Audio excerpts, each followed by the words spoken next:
report assignment 5, and before that, I am like a mini channel from 11 STEM Wisdom. Our given is number 6 and number 13.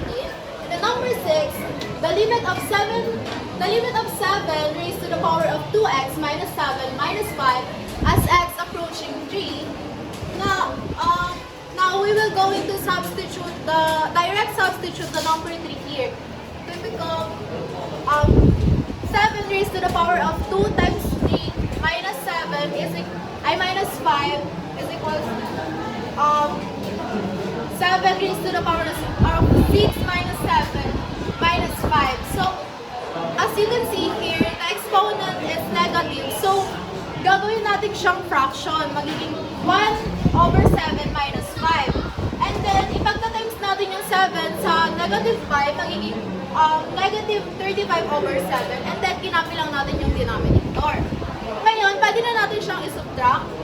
So, 1 minus 35 over 7 is equals to negative 34 over 7, or pwede sa decimal, negative 4.857. And number 13, ang given natin dito is the limit of 2 over 9 times 6 raised to the power of negative 4x plus 3 plus 9 as x approaching 3 over 2.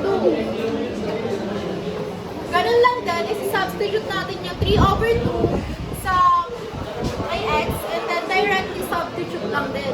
So, negative 4 times 3 over 2 is equals to negative 6 plus 3 is equals to negative 3.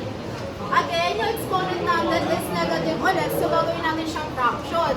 So, 2 over 9 times 1 over 216 plus 9.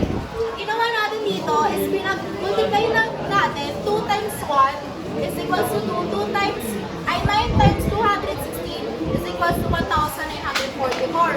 Pero dinivide natin sila by 2, kaya ang answer dito is 1 over 972. And then again, ipag-multiply lang natin ito. So, 972 plus 9 is equal to 8,747. Again, copy the denominator, 972 yung answer, and or pwedeng 9. That's only.